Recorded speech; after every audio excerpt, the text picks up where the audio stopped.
श्री शिवाय नमस्तुभ्यम। हर हर महादेव। पूज्य गुरु जी के श्रीमुख से परभणी में 5 दिन की माँ चंद्रभागा शिवमापुराण कथा चल रही।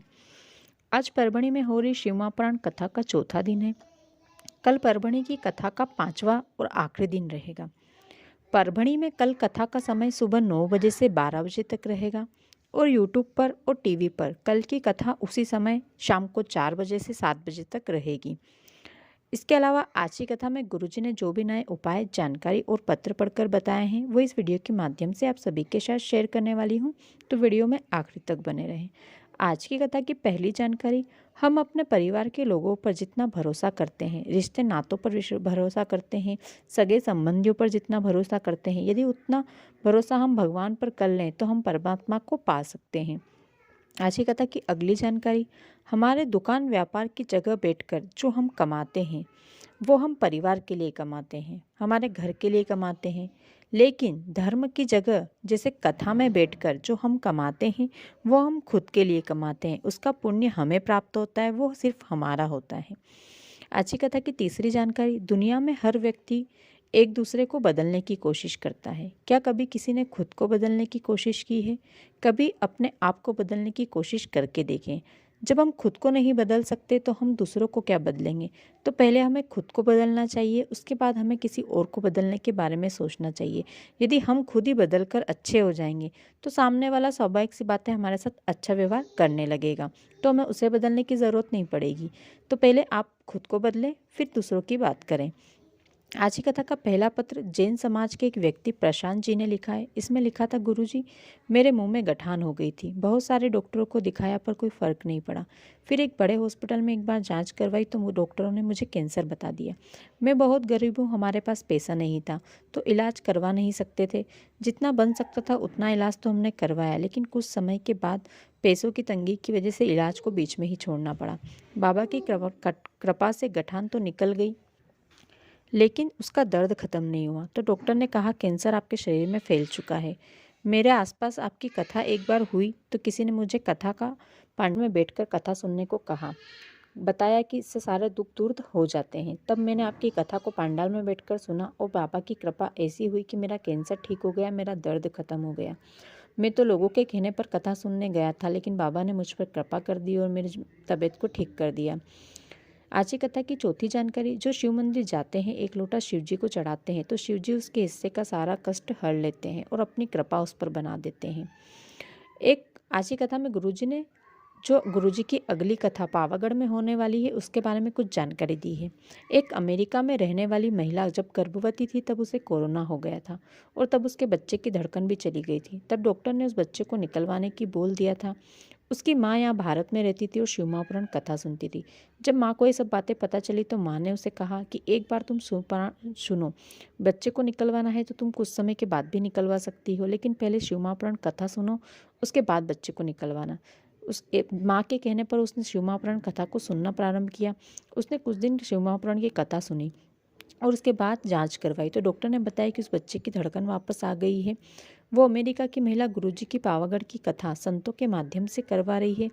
कल गुरुजी की परभणी की कथा का आखिरी दिन है। इसके बाद गुरुजी की अगली कथा 23 जनवरी से 29 जनवरी तक पावागढ़ में होने वाली है। यह कथा पावागढ़ से 3 किलोमीटर दूर होगी। इस कथा का पूरा पता रामजी मंदिर, कंजरी, हलोल, पंचमहल, पावागढ़, गुजरात है। इस कथा का समय दोपहर 2 बजे से 5 बजे तक रहेगा। इस कथा का नाम गुरुजी ने श्री राम शिवमापुराण का दिया है। इस कथा में गुरुजी हमें रामपथ गमन के बारे में बताएंगे। जब राम जी सीता मैया को छुड़ाने जा रहे थे तब राम जी ने कितनी बार शिव जी का स्मरण किया, कितनी बार शिव पूजा की, कितने शिवलिंग की स्थापना की, इन सभी बातों के बारे में गुरुजी हमें पावागढ़ में होने वाली इस कथा के बारे में बताएंगे। आज की कथा की अगली जानकारी, निंदा करने वाले व्यक्ति को 50% पाप लगता है, लेकिन निंदा सुनने वाले को 100% का पाप लगता है। यह एक कथा के माध्यम से गुरुजी ने बताया है। एक बार नारद जी ने विष्णु जी के सामने शिव जी की निंदा कर दी थी, इसलिए नारद जी को बंदर का मुख लगा था और विष्णु जी को घोड़े का मुख लगा था, क्योंकि विष्णु जी ने निंदा को सुना था और नारद जी ने निंदा की थी। आज की कथा की अगली जानकारी, हमें अपने जीवन में किसी भोले व्यक्तियों के साथ छल नहीं करना चाहिए, वरना हमें पूरी ज़िंदगी रो रो कर निकालनी पड़ती है।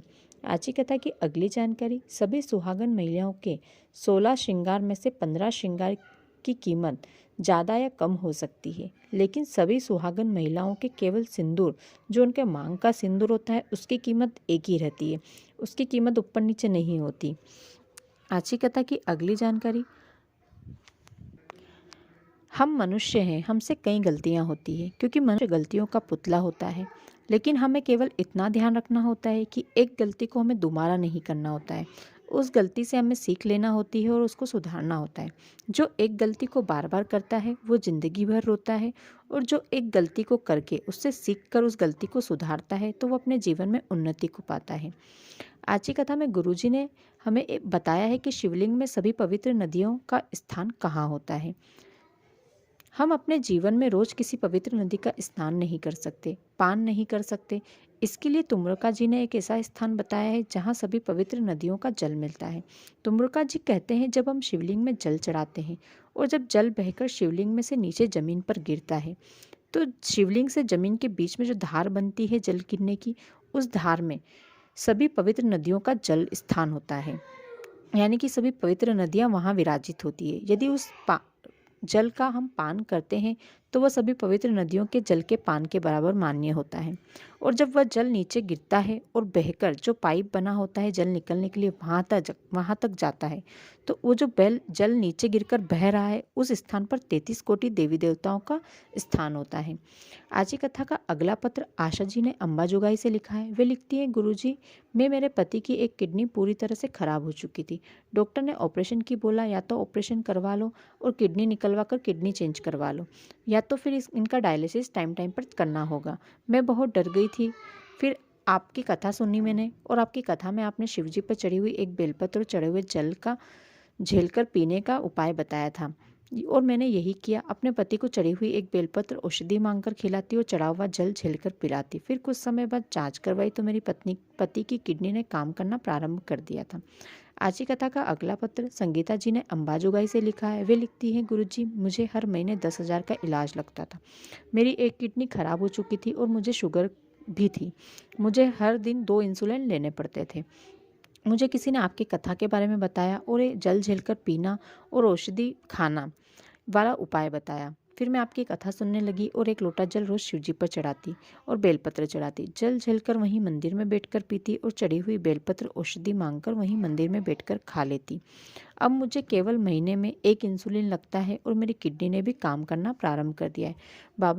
बाबा ने मुझ पर कृपा करी और मैं यहाँ कथा में बाबा को धोख लगाने आई हूँ। तो दोस्तों, ये थी आज की कथा की कुछ विशेष जानकारियाँ, उपाय और पत्र जो गुरुजी ने हमें आज की कथा में बताए हैं। यदि आपको आज का वीडियो थोड़ा भी अच्छा लगा हो तो वीडियो को लाइक करें, शेयर करें, साथ ही कमेंट में हर हर महादेव लिखें। इस वीडियो को ज़्यादा से ज़्यादा शेयर करें ताकि जो भी आज की कथा किसी कारणवश नहीं सुन पाए हैं तो इस छोटे से वीडियो के माध्यम से आज की कथा की संपूर्ण कथा का रसपान वो कर सके और अपने समय को बचा सके। धन्यवाद।